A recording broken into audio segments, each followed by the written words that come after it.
everybody. Welcome from Ealing in West London. I can see that you've all started to introduce yourself, so thank you very much for that. And we'll get started. So the agenda that we wanted today is just kind of a quick check-in, really, a bit of an Ofqual update, have a think about some resources, have a think about fieldwork and some CBT, but essentially we do want to give you some time to think about what Pearson can do to support you and what we can do to help you in this really kind of challenging time at the moment. So just kind of, you have started to introduce yourself, but just kind of to get to know each other a little bit, kind of who are you, kind of what are you doing, what has been your biggest challenge. One of my biggest challenges was sourcing self-raising flour for my son's birthday. So we've had a lockdown birthday in the Fown household, and I couldn't source baking powder either. So our saviour has been a delivery from Covent Garden Market, and they brought us a fruit delivery and also some flour so that we could have a birthday cake. Some of your greatest worries, obviously I may not be able to address all of those concerns at the moment, but hopefully we can kind of give you some assurances. And what type of biscuit have you chosen for this meeting? I have had a chocolate chip digestive, and it was really disappointed because my milk chocolate ones didn't come. So yeah, students having access to computers. You're glad you're still alive, yeah? It's a winner. My children have been told that they have to be very quiet. I just have to go up about 5 minutes ago and tell them not to do gymnastics. But just to give you that update. So obviously these are just the most recent Ofqual updates from yesterday. So we can move forward with that. But obviously I think everybody is quite au fait with this. I think everybody kind of knows what they're doing, that they do have to give that assessment grade. You do have to rank it. But just to be clear, there is no requirement to send off your fieldwork statement for summer 2020. Okay, that has come from Ofqual. You don't have to fill in your fieldwork statement. Okay, so please don't kind of worry if your exams officer hasn't got that message or anything like that. You can let them know that you don't have to do that. Most of you have probably already started this. I know my colleagues that I know in schools have already started to do this ranking, and you're looking at things like mock exams, their classwork, their book work, exam questions that they've done for you, previous results in your centre, the performance of this year's students, and any other relevant information. Okay, so this has kind of come from Ofqual. I'm going to say something now because I can see already that a lot of you are concerned about Year 10 and Year 12.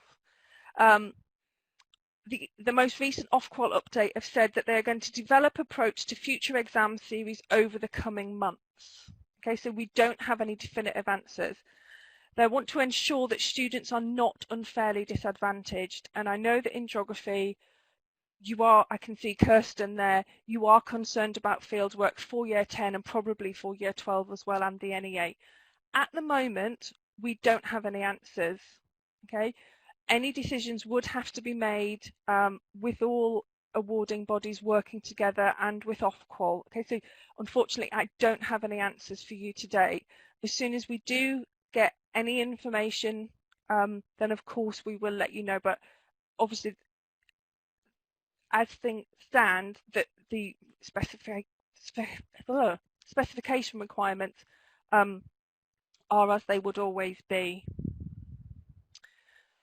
So we've got some resource recommendations, and I'm going to be ably helped by Rebecca Butler, who some of you will know if you're in her Facebook group that she looks at. So I'm going to do a little introduction, and then Rebecca is going to come in with some of the resources that she's used with her students, or resources that she's kind of seen. So resources easy wins. If you've got any resources that you think everybody on this call should know about, please do put them in the chat box. There will be opportunities to do it later, but do, if you get the chance, share your knowledge. This is what it's about. We're all in this together, and we do want to work together. So there is a Tutor to You weekly quiz that is often done by Kate Stockings, but other people have been done it to give her a week off. And that's just something you can send out to students. You can do it yourselves as well. And that usually comes out on a Sunday night. Time for Geography is some inspiring open access geography educational videos. And I'm sure lots of you have seen these, but they are supported by lots of universities and things like that. And it's quite short clips, really quite accessible. You can just browse through those clips and have a look at them. And also, if you didn't know, the Financial Times is free to schools. So you get one subscription for the whole school. So you may need to talk to your librarian or find out if you've already subscribed and get that log on. But they can all get access to that. So obviously you can see that last week's was coronavirus and a bitter harvest for the UK. Today's is about deprived areas hit hardest in the UK by the pandemic, and every week there's usually an article like this, and there's some questions to go with it that you can share with your students and get them to do. So based on these resources, I'm actually going to hand over to Rebecca now. So I'm going to mute and I'm going to hand you over to Rebecca Butler. Good evening, everybody. I've met some of you before, but it's nice to meet lots of more new people. We've been using Google Classroom at our school, and one way we've started this is by using Google Forms to create quizzes. We found this really easy, so I teach Spec A, so you'll see here this is a resource management topic. Each week they get a little quiz based on some retrieval practice of things they didn't know before from previous topics, and then also on things that we've just done. Really easy to create. You can keep using them time and time again, and you can identify gaps. If in your school, like in my school, there is some issues like people are struggling to keep up with things because they've got family and stuff to look after, these are really good for reducing staff workload because they self-mark and they go through things quite easily. If you want questions on how to do one of these, just either follow me on Twitter or ask me in the Facebook group, and I can send you some quite easy instructions of how to do this. Similarly, Kate Stockings, if you look on her Twitter feed, she's been using an app called Show My Homework Quiz. Different schools are using different app functions, but this is just another one. She's using the free BBC bite-size activities and then setting quizzes on them. I know in some schools you might not be doing the same topics as the bite-size, but actually you might use them for retrieval practice of things that you might have done earlier in the year. We've also been doing some work, obviously, on resource management as the topic we were teaching, and I set last week some retrieval practice for students where they had to go away, they had to condense the Take 3 sheet into something different. So I gave them some range of choices: flashcards, mind maps, reduce and transform sheets, self-testing quizzes. They had to upload the evidence, so I didn't mark it, I just wanted to see that they'd done it. And then I set a Google Classroom quiz on what had they learnt from doing the revision activity. I know retrieval practice is hard when we're trying to teach remotely, but this just gives you a bit of variety. Now, there's lots of these already available, these Take 3 things on Twitter. I've done some for Spec A. If you follow Miss Jog92, she's done some for Spec B. Also, there is some for other specifications if you know people who teach other ones. You might have to tweak them for your case studies that you teach, but the templates are there for you to use. Another thing we've been trying to do is keep encouraging students to learn their vocabulary. We know vocabulary is really important, especially that Tier 3 vocabulary. I got last week my students to make some flashcards and then again just upload one picture to show me on Google Classroom. I've been using some dual coding things, and if you want to know about vocab and dual coding, if you look on my Twitter feed, there's some ideas there on how you link dual coding to vocab. Lots of the vocab though is similar for Spec A and Spec B, so you can just use my sheets and use them. Once I'd done the flashcards, I then did a quick Google quiz on how to test that language just to see how people are building up that over time to try and build both of these things. And then the last thing we've been doing is, for some students, we've been doing practice exam questions. And just like in the classroom, really common mistakes. So if you see the one on the board, on the screen, sorry, it's an explain one way question with 4 marks. We know over time that students give one key point and one explanation and don't go into enough depth. So we've been doing little Loom videos. So we set the student the question, we then mark them on Google Classroom where they self-assess them. And then we've been doing little Loom clips just to go through them. Literally took me about 5 or 10 minutes to do one. Just based on some of the things that I've marked for students. Our feedback from students were they quite liked this because it was really interactive and it felt like a bit of a lesson. But they're just some of our ideas that we've been trying. I'm happy to pinch some of the things that you're doing as well because it'd be nice to see what other schools are doing. And I think it's now back over to Victoria. Yeah, and just to kind of add to this, so obviously Rebecca is doing the Loom feedback, and obviously you might use this as kind of some whole class feedback. You might maybe do some modelling, use either our examiner's report, or we've actually produced exemplar packs as well. So if your students have already seen what's in the examiner's report, do have a look at their exemplar packs. They are locked so the students can't see them. But also it means that you could put them up, you could give them some generic feedback. It might be that you give them some general feedback, but just to let you know that there are the examiner feedback videos. They are based on papers rather than individual questions, but the link is there for GCSE and GCSE B if you want to have a look at those examiner feedback videos, whether you have a look at them yourselves or whether you do decide that you want to share them with students. Just a reminder that normally the 2019 exams would become available on the 30th of March. We've actually kept them under the silver padlock for the foreseeable future until obviously we know what is happening with the autumn series when the government decides when that will happen. So I don't want to say that they will be locked until kind of going forward, but just to let you know, they are padlocked at the moment, so students can't see the 2019 papers at the moment. This was just some wider reading that we came across. One of my things by the end of lockdown that I want to do is to read all of the books on this geography reading list. I think I'm about 6 at the moment, so I've still got a few more to go.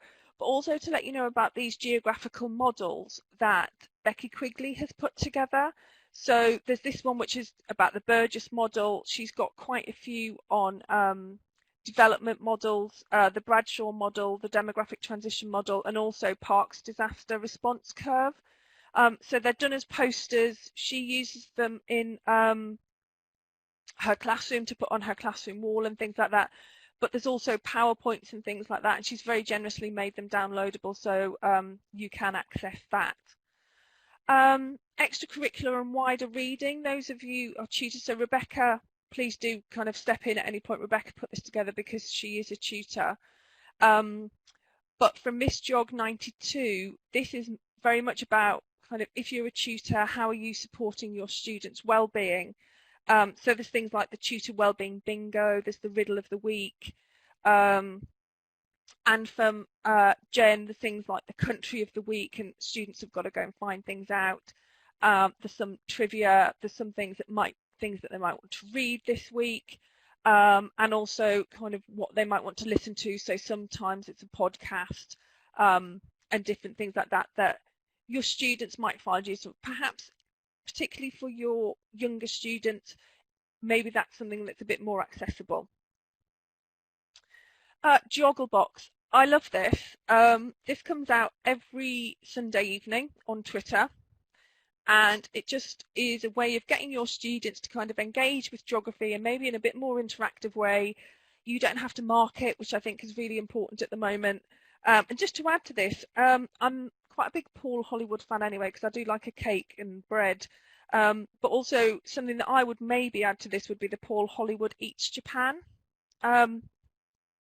Just in terms of kind of something a little bit different now that Race Across the World has finished. Top Twitter handles. Please do put your top Twitter handles below. You will get a copy of this chat afterwards, so any of those that you kind of think about would be really useful. And as we've said, Becky Quigley, she has done those posters. She's also done quite a lot for A-level, including globalisation and things like that. Bilbo Jog are one of our centres, so if you were there, hello, thank you very much for your update. Any up-to-date news story or ideas or anything like that, Bilbo Jog will be tweeting. Kate Stockings has done some Seneca CPD recently. She's done a scheme of work based on some of those books in that reading list. Mr. Perez does all things teaching and learning. And for any of you that teach Year 13, he's actually contacted Russell Group universities to ask them what they want their Year 13 that are going to study geography in September, what they'd like those to do. So there's actually some tasks from universities that you can kind of give to your 13s that are going off to continue their geography studies. GeoTeach Rach has done an inspirational geographers display, and I appreciate that you won't be in school at the moment, but it was certainly something that I would certainly be looking at to put up in my classroom. And Mrs. Humanities does huge amounts of resources, but she also does a lot of support for teacher well-being. And I appreciate that this is a very difficult time for all of us, and we're sharing these resources, and we want to learn from each other. But obviously, do look after yourselves, look after your family. We're looking after students. You are under a lot of pressure at the moment, so I do want you to just kind of look after yourselves as well. And she does quite a lot of support for teacher well-being. Mark Ensign, we know, Teach Like No One is Watching and Make Every Geography Lesson Count. He also shares lots of other people's resources. And Michael Childs does lots on assessment and also links to a lot of other Twitter resources and things like that. Okay, so please do add any kind of Twitter handles that you find useful, and we will share them after the session. So fieldwork. I know this is what everybody is worried about at the moment. So these are just some resources that either you might look at yourselves or you might share with students just to support them, because we do find that some centres, it's the fieldwork paper that is their weakest paper. So if you go to our webpage, which is there, we've actually produced a guide to conducting high quality fieldwork at GCSE. Obviously we filmed this when we could actually leave, and it's filmed at Carding Mill Valley. So there's three sections to it. There's kind of a pre-field trip planning, what you might do before you go with students, what you might do when you're there, and how you're going to do your post-field work presentation and works like that. So there's three quite short videos.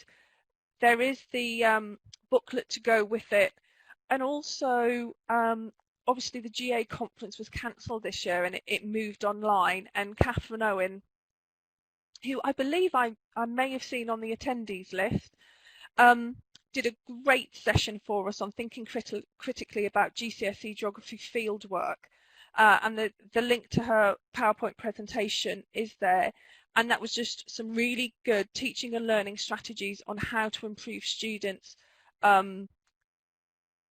way of learning about fieldwork, and she did some great activities, so do have a look at that.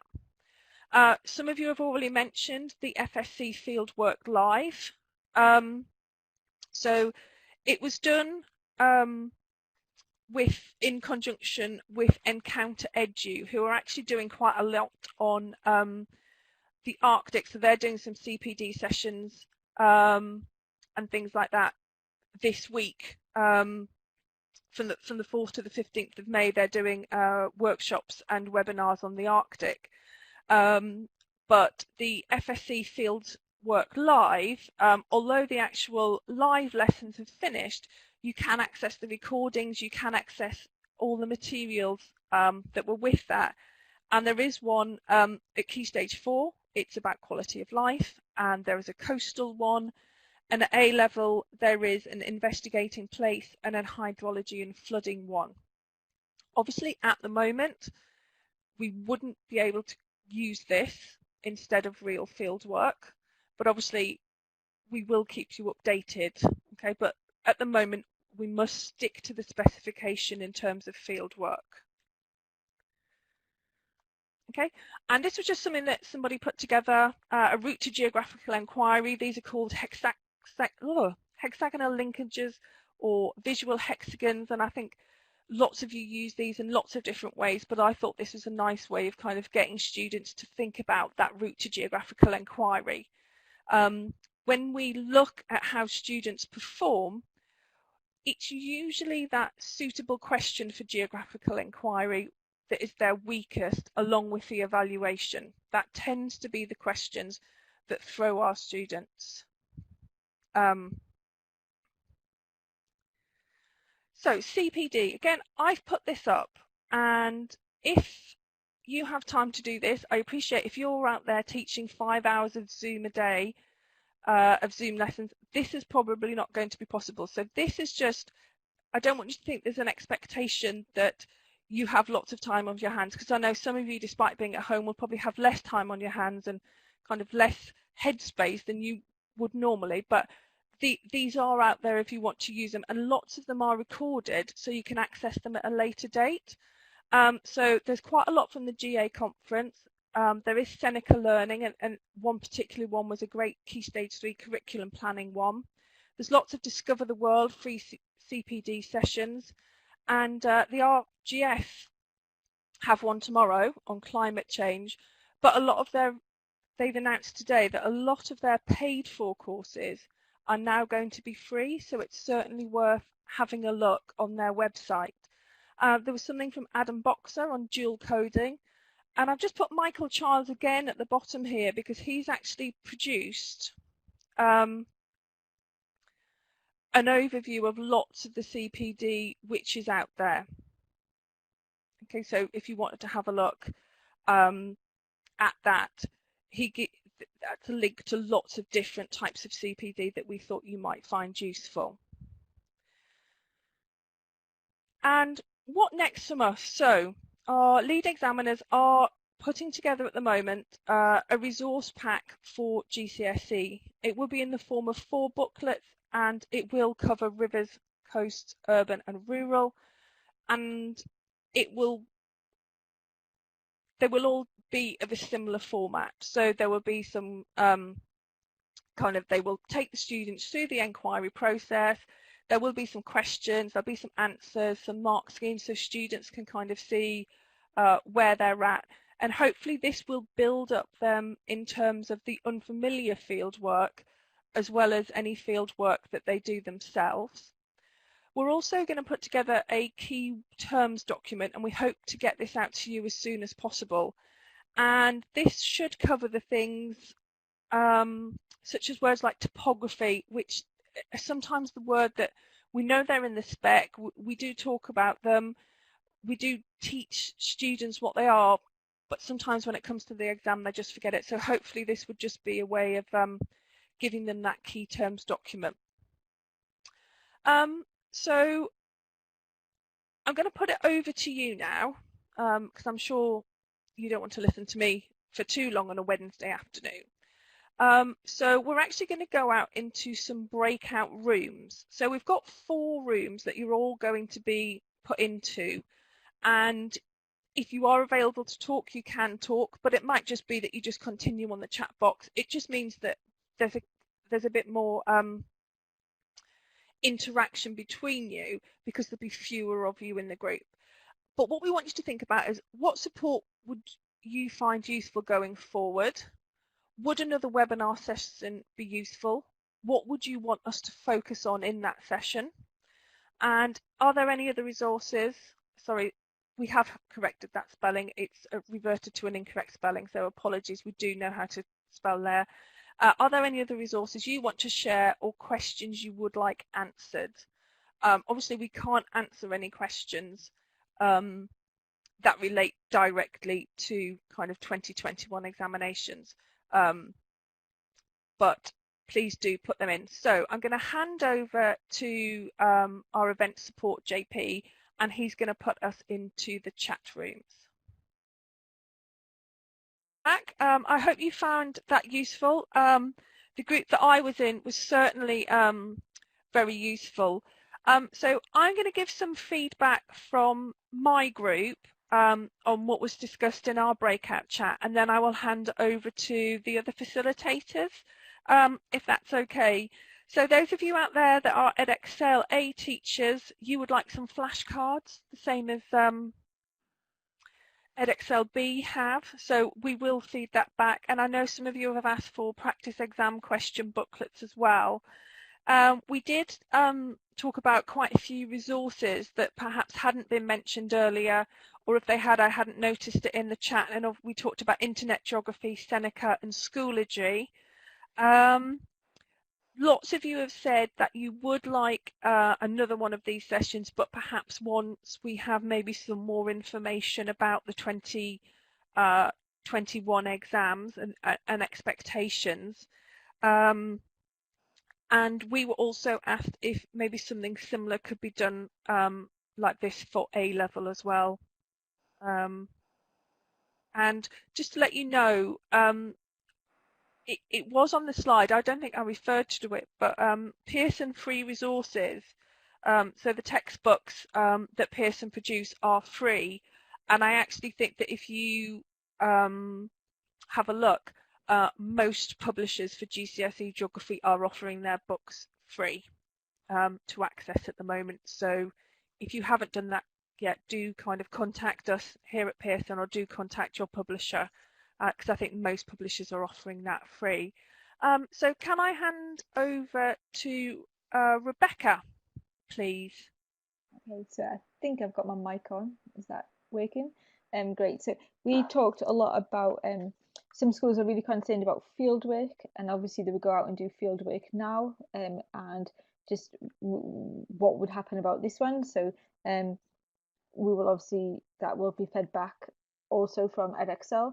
Other things we talked about was people would like to see some more things about exam technique. I reminded everyone that you can see the past training events where we have looked at exam technique. They're all available on the website. And also people were talking about past paper questions and looking at examiner feedback on them.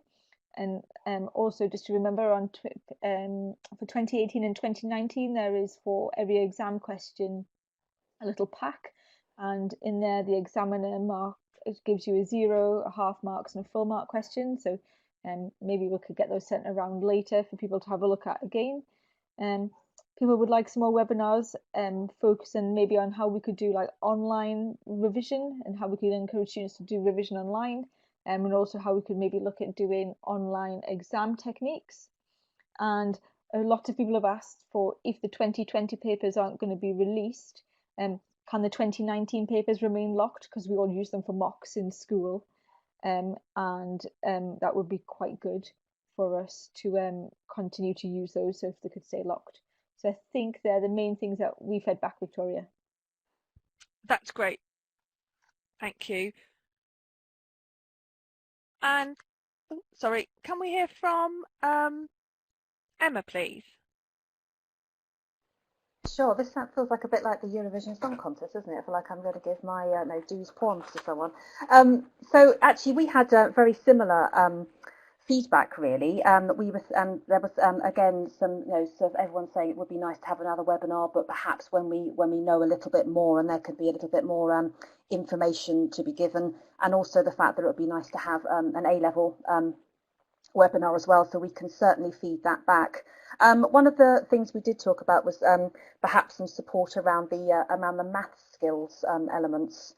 So thinking about that sort of element of the course, and how we might be able to support that a little bit more for students, particularly ones who are working at home, and sort of perhaps not having live lessons, so to speak.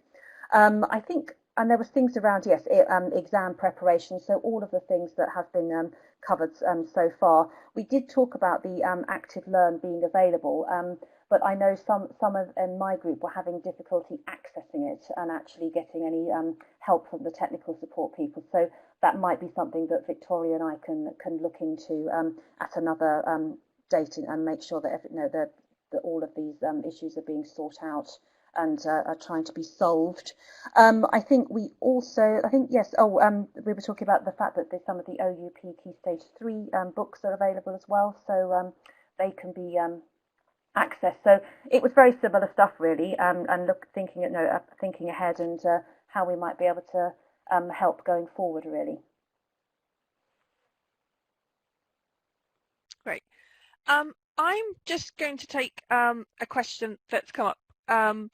So obviously at the moment it's not quite clear how Ofqual and therefore Pearson are going to take in your grades, but at some point after the 29th of May, so you're not going to be asked for your grades or your ranking before the 29th of May.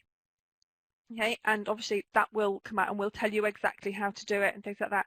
But essentially what you need to do is to look at your students and award them a grade. Okay, so you might have some students that you definitely think would get a 9, some students that you definitely think they would get a 7. Within that band, so within that grade, you need to rank your students. So I would imagine that most of you will do that on some kind of Excel spreadsheet. So just let you know that that's all you need to think about within your centre. So just think about what grades do you think your students will get. Look at all the evidence that you have. You are professionals, kind of use your professional judgment, work with others in your department.